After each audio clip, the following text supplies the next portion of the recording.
Alright guys, so Annabelle from 2014, I don't know what's wrong with me with the movies I've been picking the last 24 hours. I don't know where these choices are coming from. I was looking through just like old videos and like series that I didn't finish yet, and that's kind of where it's coming from. I almost threw Scream 2 on, so God forbid. Thankfully that didn't happen. I'm sure some of you would like to see that. It's not happening anytime soon. Now, this is directed by, what's his name? John Robert Leonetti? Am I right on that? I'm pretty sure. He's done cinematography on a lot of movies, but he directed the classics like Mortal Kombat Annihilation. Hey, you remember that one. Mother, you're alive. Too bad you will die. And the classic Butterfly Effect 2. Were his two directed films before this one. This is produced by James Wan. This is written by Gary Doberman, who worked on and wrote all three of the Annabelle films that we have to this day, as well as writing The Nun, which we've talked about that movie. Let's move on. So just some context and background on how I feel about this whole Conjuringverse. I really like the first Conjuring. I love The Conjuring 2. It's my favorite film in this whole Conjuringverse series. And I love Annabelle Creation. Annabelle Comes Home is a lot of fun. I like that one. It's grown on me. I don't like this movie. Like, I really don't care for this first Annabelle. There's just nothing really good in this. And now when I think back that this guy directed Mortal Kombat Annihilation, I mean, it kind of makes sense. Now, in my Conjuring videos, I did go a little tad, like very hard on the Warrens and just completely just calling them out as what they are and were. Fucking con artists in every way, shape, and form. So I'm not going to go hard on them here, but let's talk Annabelle from 2014. Anyone who hasn't seen this film, basically, it's the origin story of Annabelle. That's the supposed real doll that the Warrens handled the case, and they've had locked up in a glass case in their house. I mean, it's under lock and key. They got a kid and shit, like when they were alive, but they still left all these cursed artifacts in this room in their house, but she's in a glass case. So this is the whole story about her. We see this exact scene in the opening of The Conjuring. So we have John and Mia. John is a doctor in I forget where, they'll probably say California, somewhere in California. And they end up getting this Annabelle doll. He ends up getting it for her. She's pregnant. Then something tragic happens, leading to the doll becoming possessed or a conduit. And all of this makes no sense, and we'll get into it. Fuck it, why not get into it now? I get it. I get the whole thing that they say at the beginning, the Warrens, when they say that Annabelle the doll is a conduit for a demon. I just feel like that's a cheap way out of not having your doll, your creepy-ass doll, a doll that's way too creepy for me to ever believe someone's buying this for anyone. But what a hideous doll. The original doll was the Raggedy Ann doll. Innocent looking and stuff. They went a little overboard with the crazy spooky ass face on this doll in this movie, but horror movies, so you gotta do it, right? So I get she's a conduit, but we don't see this doll do shit in all of these movies. Like, we see the demon in this movie. We see the weird face it has and the claws and stuff. So like, why even have the doll? That's like the way I've always seen this movie. You don't see the doll do anything. Like, I mean, yeah, we have a lot of doll movies that run around and do shit. Puppet Master, oh my god, I love that series. Child's Play, which I actually love that series. Non-sarcastically. Dolly Dearest, there's a lot. And also the Doll series by Rocky Soroya. Don't forget those. Check them out. Indonesian horror. Great stuff. So we have a lot of franchises and movies with dolls actually running around killing people and stuff and doing things. Annabelle's not creepy to me. She just sits there. Like, she doesn't do anything. So, again, like, I just always wonder, why even have the doll? Just because it's based off this bullshit case that never happened. And they just wanted a creepy doll. Like, it's effective in The Conjuring. Because you just see her in the opening scene, and you see, like, a few other shots of her, especially that great scene in the living room with the daughter, Judy, on the rocking chair. There's somebody on the rocking chair with Annabelle. That's real great. It just loses its effectiveness. And, like, early on to this movie. This is the second time that we've seen Annabelle on screen at this point. Okay, so they open up at Santa Monica, California. So I knew it was somewhere in Cali. And we open up in the church with Father Perez, who we see later on in this Conjuringverse. We see him in the Curse of La Llorona, which is very loosely connected to this whole Conjuringverse. And we meet John and Mia, and they're thumb wrestling during church and shit. All of the characters in this movie I don't care about at all. Like, and the acting is pretty wooden from pretty much everybody. I mean, we have Alfre Woodard in here. Is that how you say her name? I always mess her name up, but she's been in a million things. She's fine. I mean, she doesn't give like a stunning performance or anything. So I don't like any of the characters. There's a lot of jump scares in this movie, just like all of the Conjuring movies in this universe, but I feel like the ones in here are stupider, and I feel like they're in more abundance. I'm trying to think, like, since this is Doberman writing this movie, Creation, which I really love, and Annabelle Comes Home, I don't know if it is the writing. Like, the writing is not good in this movie. The script is not good. So maybe he just got better with the movies after this one.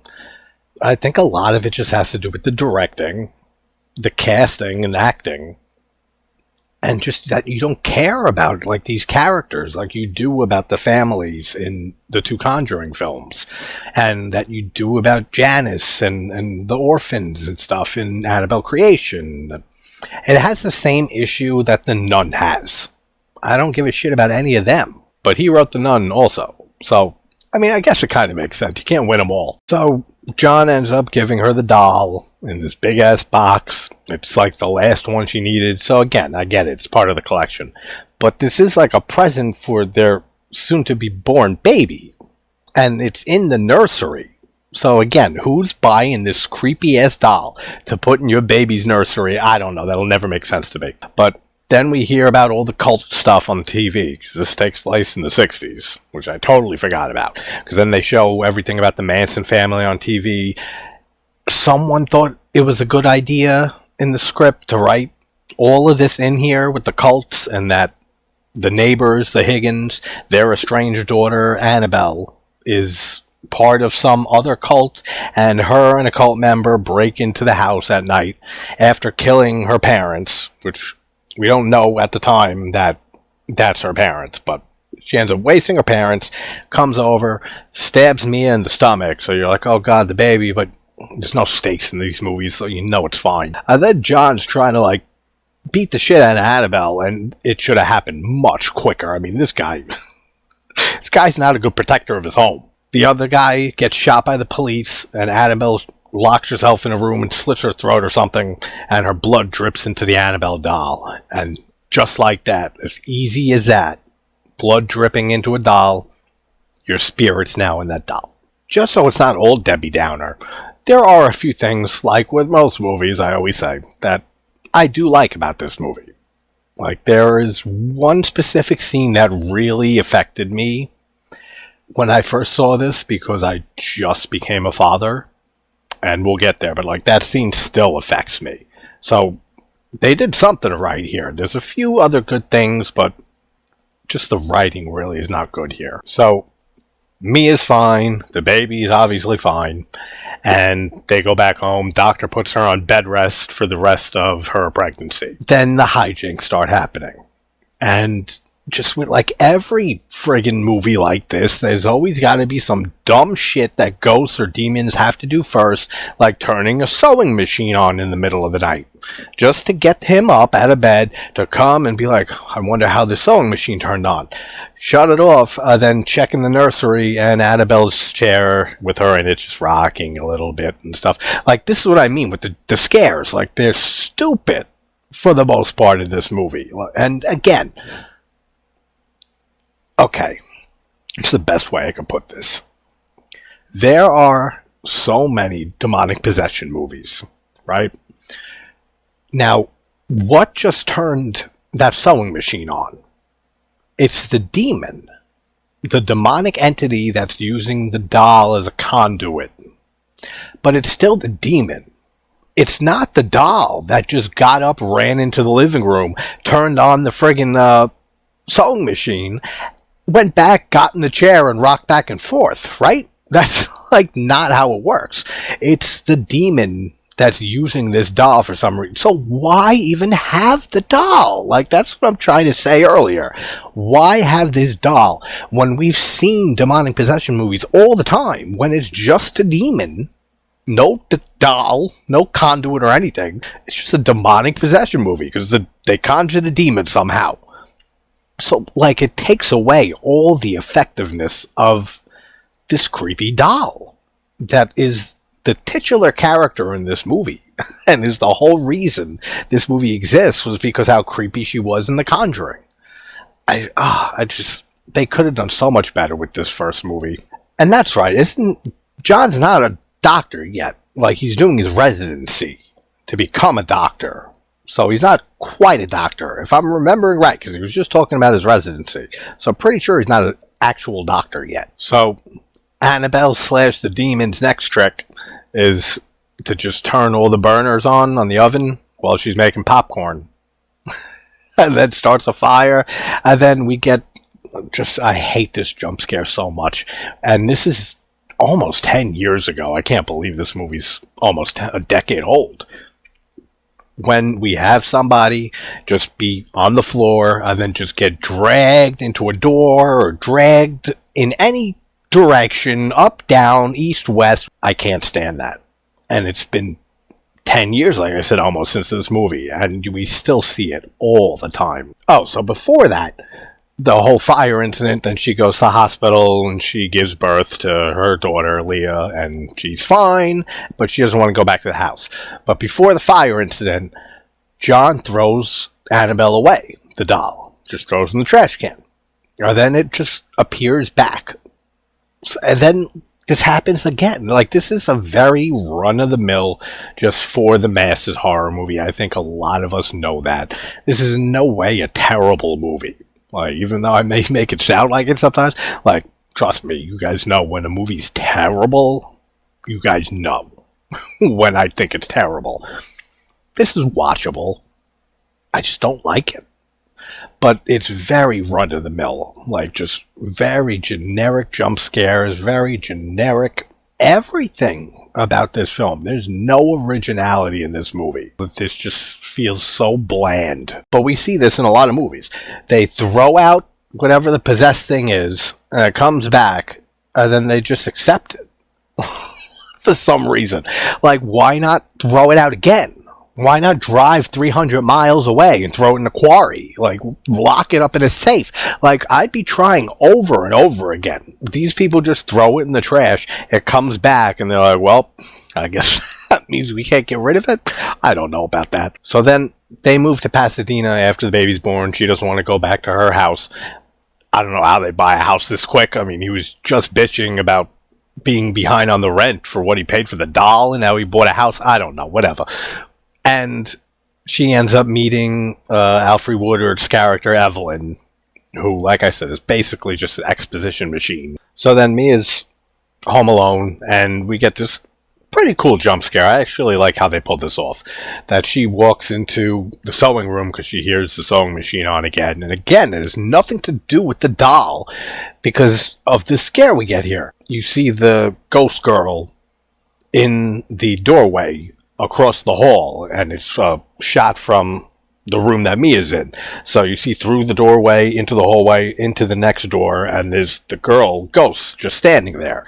Then Mia turns around and sees it, and it runs at the door while the door's closing for some reason, and then turns into the full-grown Annabelle and attacks her, and she just disappears, I guess, after that. But it's well done, and it's creepy. But again, like, that's another thing Like, we see the demon in a little bit, like in its form. But then there's also, like, the ghost of Annabelle, like Annabelle Higgins, the one who died, who went into the doll. But then the doll doesn't do anything on, like, another level. I also like the next scare scene that we get, even though getting there takes forever. It goes on for quite some time. The whole scene when she goes down into the basement to do laundry, and she's just walking around, and I get they're trying to build suspense, and they're semi-successful, but it just goes on for way too long. And then we see the baby carriage, and hear the baby crying, and she gets the scare from the demon, she runs into the elevator, she keeps pushing the button, and the doors keep closing and then opening. Like, all of that goes on for too long. But then when she's running up the stairs, and she looks down, and you see the demon's claw, like scratching against the rail.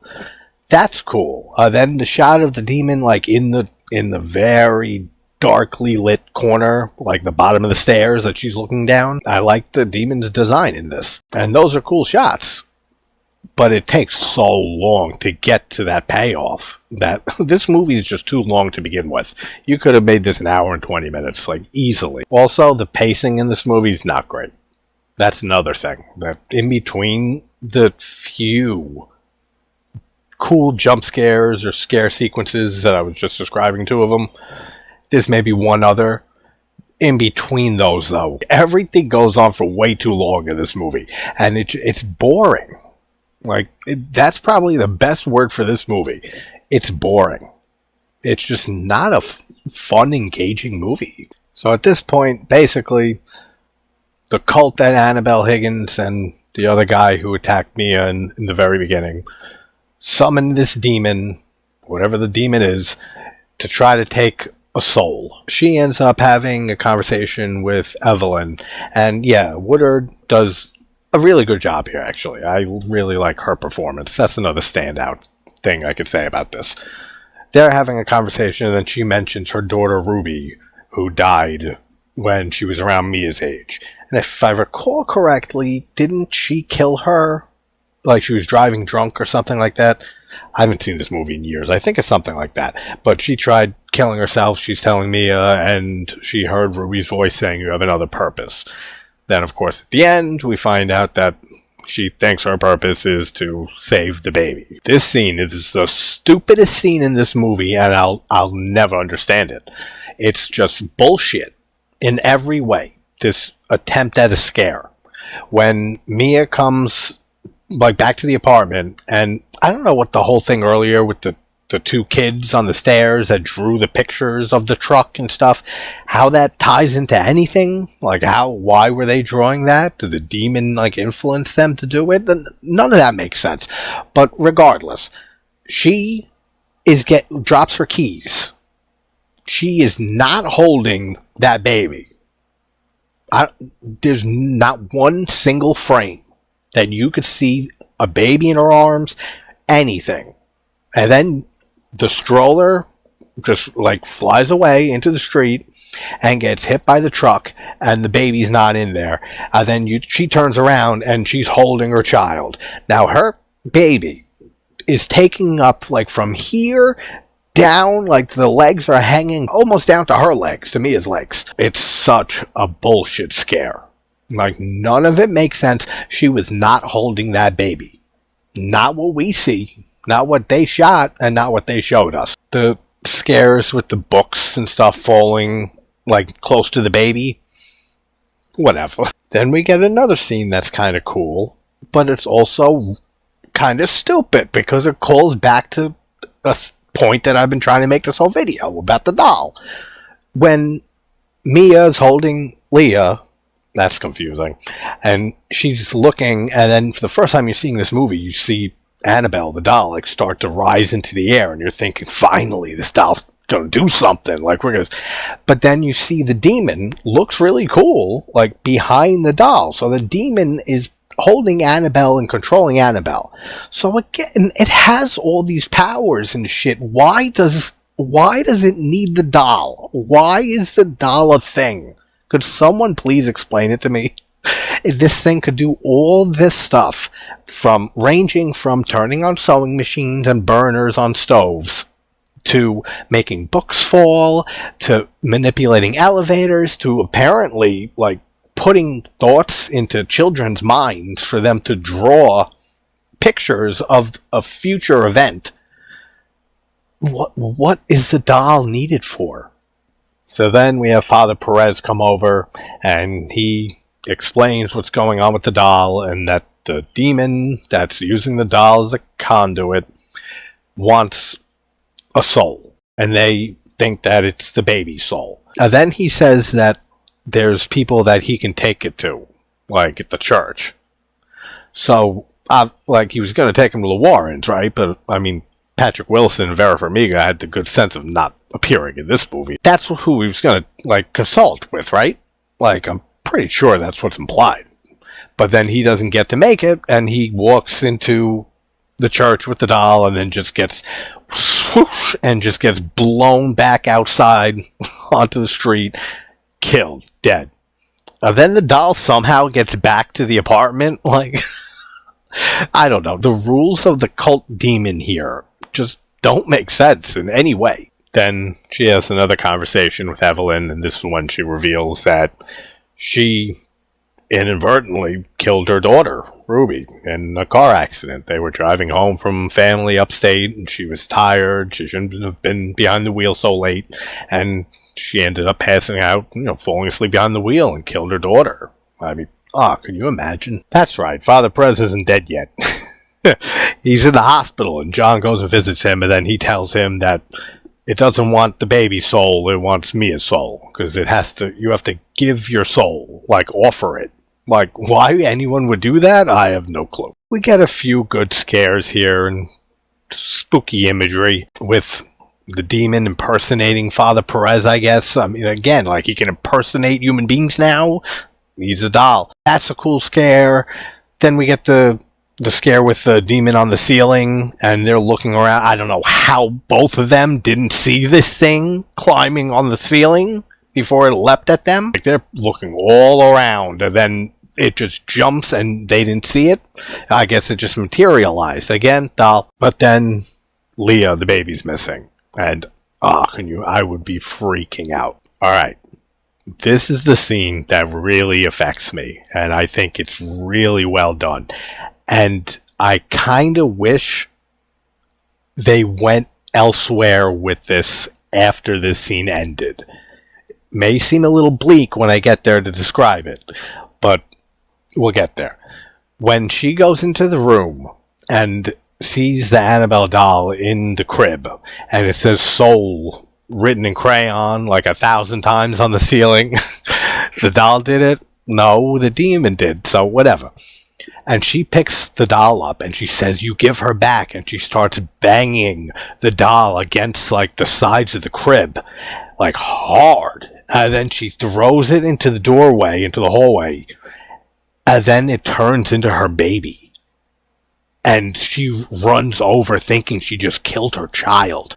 That gets me. Like, they did a great job with that scene. It's disturbing. Like, I remember that I saw this, like, right after becoming a father. And seeing this scene made me think of that. And just like, can you imagine having your reality altered? Like, which is a huge fear of mine in general, just losing touch with reality. That you see a doll or something, and you go and start smashing it like that, and it ends up being your kid, and you killed your baby. That's devastating. Now, where I wish they went with this, and yeah, bleak as it may be, I wish it ended like that. Like, I wish the movie ended like that. That would be like, whoa. Like, holy shit. Like, you don't see stuff like that often. But in these type of movies, there's never any real stakes or anything, which is why I love the doll films from Rocky Soroya. Check them out if you haven't. They're all on Netflix. Also, let me be clear about what I mean with the movie ending there. Obviously, it's terrible to see a baby killed like that. But just the way that they did that scene, it would have been one hell of an ending for the demon to actually win. Like, which never happens in these movies. Like, every ending, like hardly anyone ever dies in these films. Like this is like the only one that I can think of off the top of my head is Evelyn here when she sacrifices herself. These demons don't really kill people in the Conjuringverse movies. They just either possess them or they bug the shit out of them with sewing machines. So just ending on something that bleak and that like the demon won. Like it drove this woman crazy, and then like her ending up in like in an asylum or something like that for the rest of her life, like not being able to deal with the fact she killed her child. Like that's where I'm going with that when I think of where they could have taken this, where it actually had like a wow type of ending. But even if it did, like the whole movie getting here to this part and to the ending here, it's not great. I mean, it wouldn't have made the movie that much better, but it would have made it a little more interesting and stuff that you don't see, like, often at all. Like I said, but not a great ending or anything. She ends up sacrificing herself, Evelyn, because she realizes and thinks that this is her second chance. This is why she was given a second chance at life. She tried killing herself. She survived. So this is her calling. She was here to save Leah, to save the baby. So she sacrifices herself for the family, and all is well in Tinseltown. Father Perez is alive. Totally forgot that he survives this movie. And then we just see the woman, the aunt or something, of one of the nurses from the beginning of this movie and the beginning of The Conjuring. That's how the doll ended up in their possession. So like I said, it's a very generic, run-of-the-mill horror film. It has some good stuff. It has some cool imagery. It has some decent jump scares here and there, but it's so scattered with long stretches of nothing and boringness through all of it. New word, whatever. It's just not a fun watch. It's a drag, really. And like I said before, that's like the best word for this movie. It's just boring. But luckily, Annabelle creation, I really like. This was fun. Annabelle 2014, wherever you guys are from. Hope you're having a good morning, afternoon, or night, and I will talk to you soon. Take care, everybody.